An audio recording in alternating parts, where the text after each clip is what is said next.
Good morning, everyone. Welcome to this first session of the day. It's about academic publication with Dr. Krishna Bista. Let me introduce Dr. Bista to you. Dr. Bista is the Vice President of Star Scholars Network. As an international expert of higher education, Dr. Bista has published more than 60 papers in professional journals and 10 books on a wide range of topics which are related to college access and success, international faculty issues, and global student mobility. He is an associate professor in the Department of Advanced Studies, Leadership and Policy at Morgan State University, Maryland. Previously, he served as Director of Global Education at the University of Louisiana at Monroe, where he was Chase Endowed Professor of Education in the School of Education. His recent books include Online Teaching and Learning in Higher Education During COVID-19, International Students at US Community Colleges, and Inequalities in Study Abroad and Student Mobility. Dr. Bista is the founding editor of Journal of International Students, a quarterly publication on international higher education, and he is also the founding chair of the CIES Study Abroad and International Students SIG. He is also the senior editor of Journal of Interdisciplinary Studies in Education. Dr. Bista presents annually at national and international conferences, including American Education Research Association (AERA), Comparative and International Education Society (CIES), and Association for the Study of Higher Education. Thanks for joining, Dr. Bista. Over to you. Hope the students and all the viewers will have a good time learning from you. Thank you. Thank you so much. It's my pleasure to be here this morning. Thank you so much for the wonderful conference. Yes, and I truly enjoyed many sessions yesterday and today, and then the first day as well. So today is listed in the program. I will be sharing some of my personal journey as a researcher, writers, and sharing some tips for the emerging scholar in the field. And then many of you over the conference here, definitely you have attended interesting sessions. So I am more talking about why am I writing and what may be the process of rethinking the dynamics of, or the paradigms of our research and publication. I would go with the, if you are the, graduate students or emerging scholar, probably the one way to be updated on the research area is to look into and ask yourself your research interest, where your interest lies, and how often you check recent articles published in the journals or attending the professional conferences, and also serving on the editorial board or the managing board of the conferences and journals. And I'm so proud many doctoral students from OP General, being a part of this conference and having a first-hand experience. And this is probably the best way to start with. And graduate student, even undergraduates, working with their professors and friends, probably that's the first venue to start with the journey of publication. And my journey was not different from what I said right now. So in my particular area of the research, I looked into, I do have a master list, the list of the journals that I like to publish rather than publishing any random venues. So these are some of the areas in international and comparative education, although they publish a broad range of topics. So I have a tier, top tier, first tier of the journal, second and third tiers. And also I have, if you see here, these are the, second part are the emerging journals in the field where I publish. So I do have two buckets, and probably that's the one way of, keeping your bar high as you, continue the journey as a researcher, as a scholar in the field. And for many students, or even professors, writing a long articles or even book chapter takes a lot of time. For the students and those busy professional, maybe you can, start writing a short articles or even book reviews. And there are few journals well established, in fact, in any discipline. I would call them non-traditional venues. You can consider them to publish your work. Here are a couple of that I really like. Change is a magazine, is a journal, and then Recorder. KDP is also well established journal by Taylor and Francis. These are really cool, and they publish short article about 3 to 5 pages. Or About the Campus. About the Campus is another nice publication from Sage. So here is my personal journey. Remember, I was a student and I did not write any of the books. As Professor Deepak mentioned earlier, when I was a student, I was just struggling to think through the topics and asking myself what I was interested in. So when I was a graduate student in 2008, I had four good papers, according to my professor, good papers that I had written for the class. And they were under different topics, considering, here, as you see on my screen, academic dishonesty, multicultural education, second language acquisition, and linguistic. These were the broad field areas that I had written. The papers, the assignment for my class, and that was the starting point. Actually, I started reading them, rewriting them, and over the years, in the next 4 years, if you see here on the screen, I published 11 papers, 3 book reviews, and 6 of them came out of my class project, from the class assignment. So any assignment you write for professors, probably that's the best thing to start with. And in another 4 years, you can see, I had several books and then articles, book chapters. And in last, I think 10, 12 years, yes, as Professor Deepak mentioned, I had more. But the one thing you probably notice here, when I started writing, it was by myself. Then I started expanding my work with the fellow classmate or even with the professors. So and now in the last 2 3 years, majority of my work are written with another professor or another doctoral students, and this is something I really enjoyed, working, collaborating with colleagues, a scholar from the global south, in different areas and field and disciplines, and it was quite a rewarding experience for me. um, it's Professor Deepak mentioned, yes, I am at the Star Scholars as a vice president of the research and publications. We have partnered with a big time publishing house, Routledge, Springer, Macmillan, in our book series. And also we have a standalone journals under the banner of Star Scholars. And then Star Scholar also started publishing books.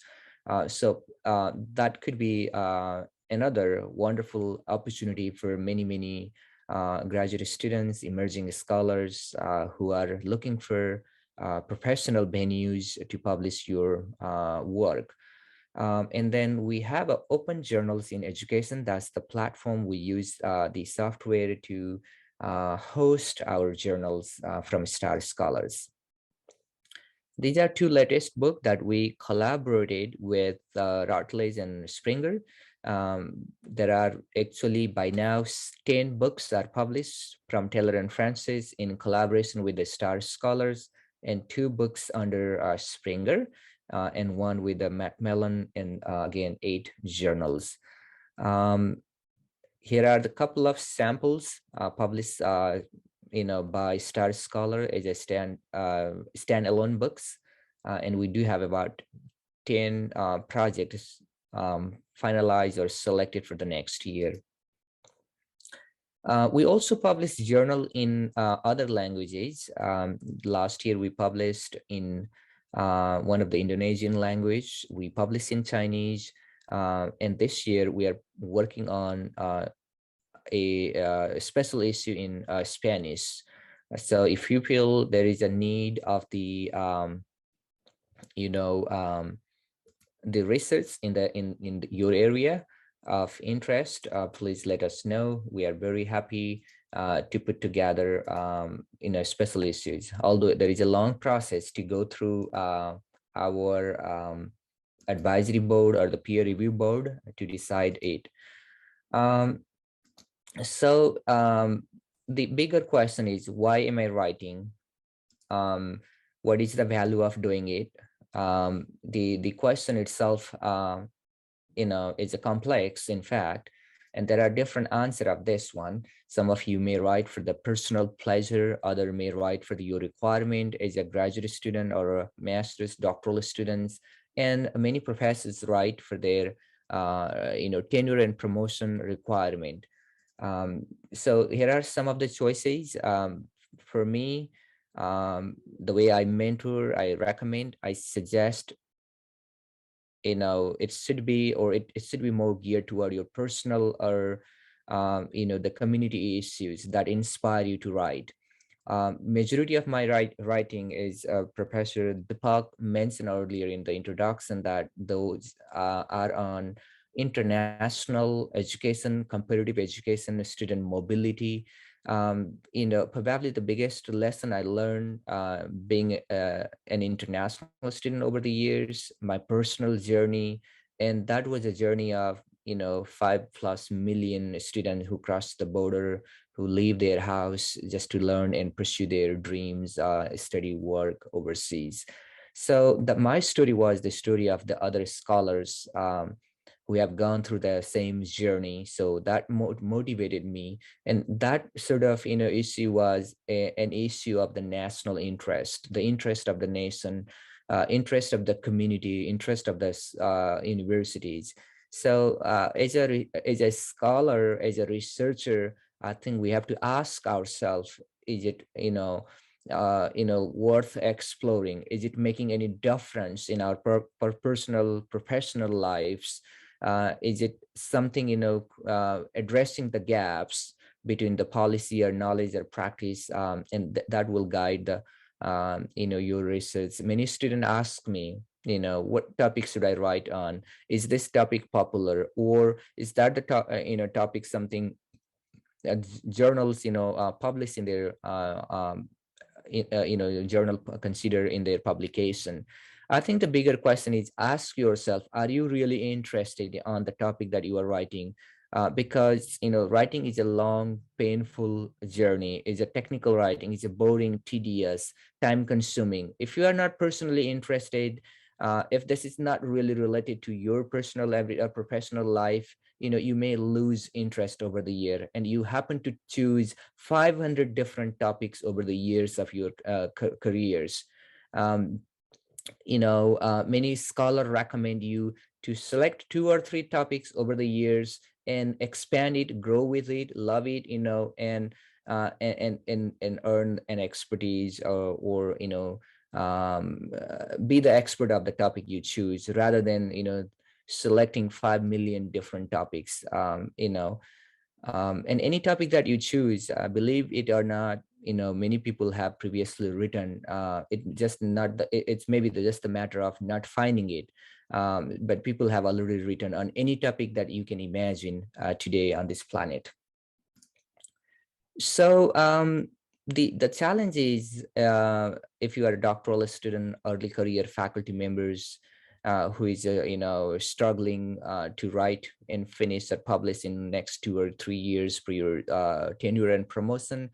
The bigger challenge is there are too many journals depending on your field. I'm in education, I teach higher education, and my area is international education. Depending on your field, any field you choose, there are many journals. Even in my field, there are more than 6,000 journals, and this is so difficult to choose which one is the good one, appropriate one for my department, for my member of the tenure and promotion committee, for my professor, who are evaluating my doctoral project, or those who are the gatekeepers of your doctoral degrees or your tenure and promotion.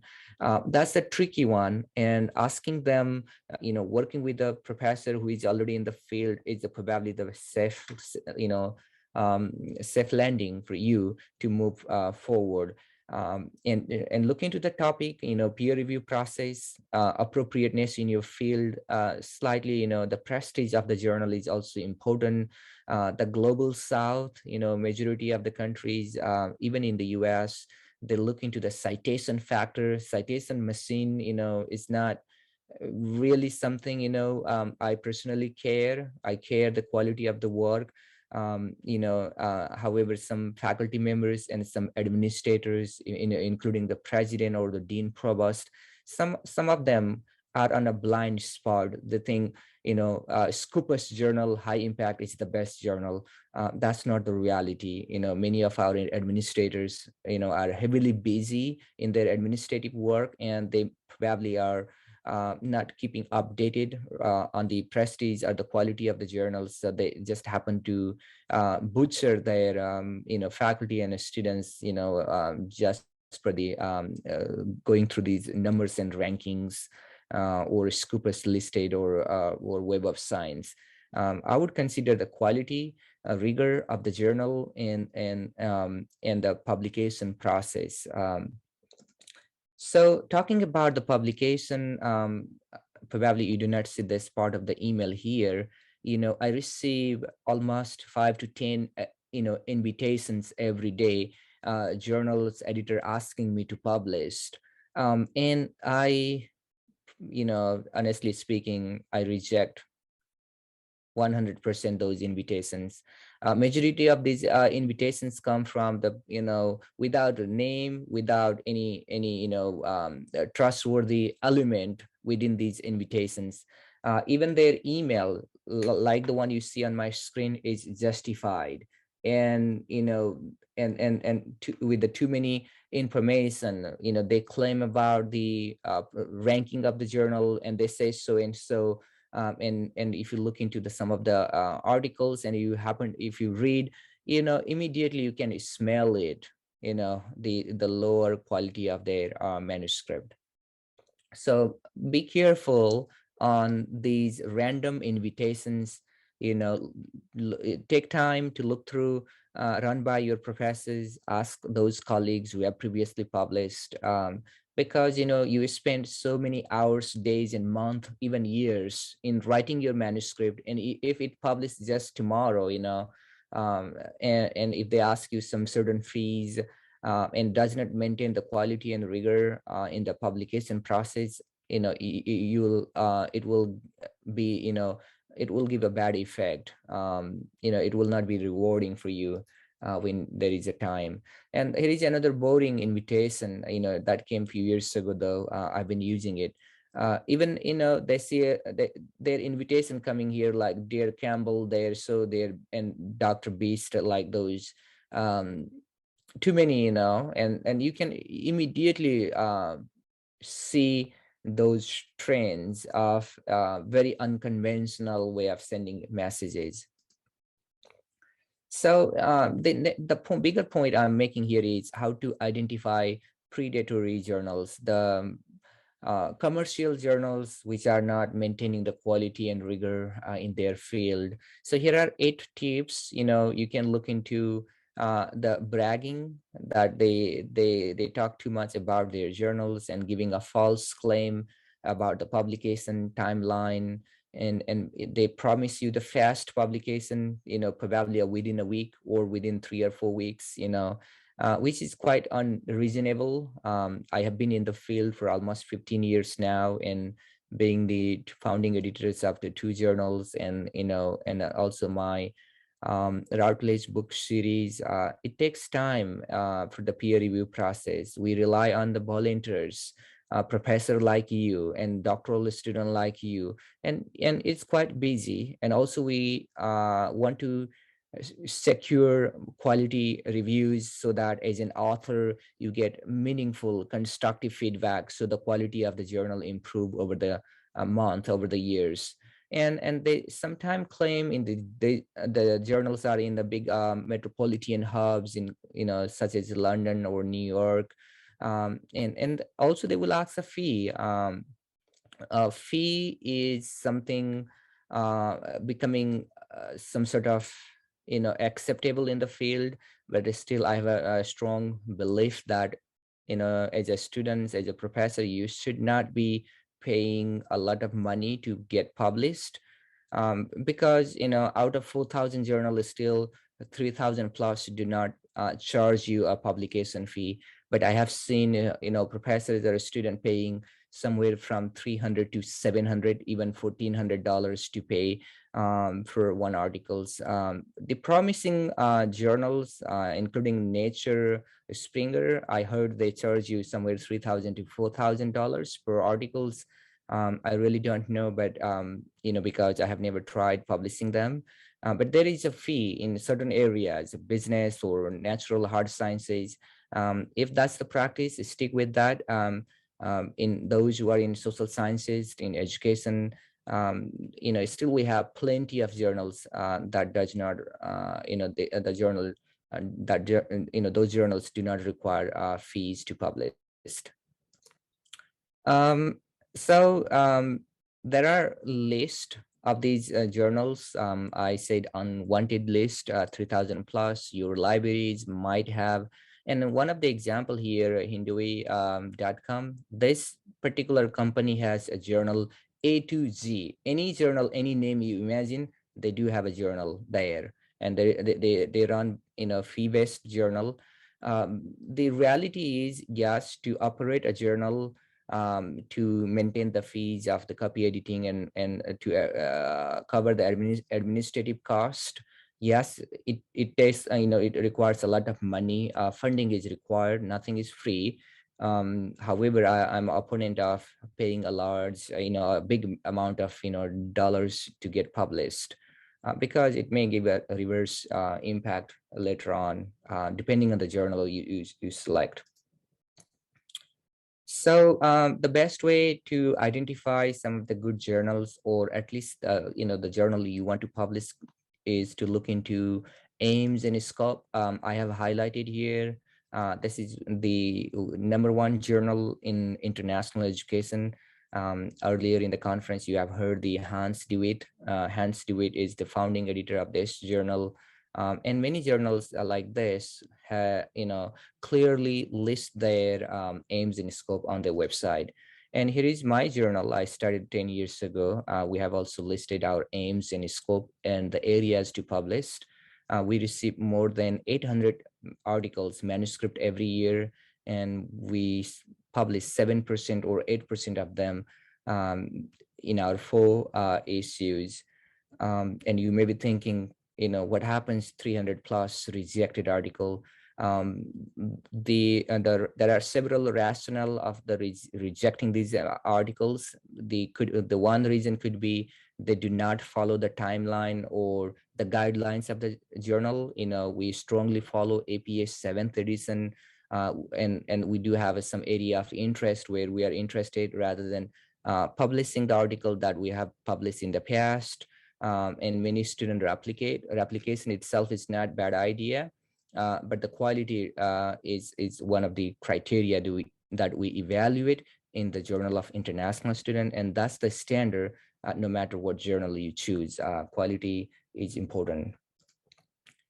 And probably you may be thinking, then how should I start with? Where should I begin? Again, as a graduate student, master's, a doctoral student, probably serve as a reviewer. And when you evaluate somebody's work, there is a rubric checklist, and that will help you to look into the element of a good article. You can be a book review. You can write a book reviews, and that will also give you or help you expand your area of expertise, your interest.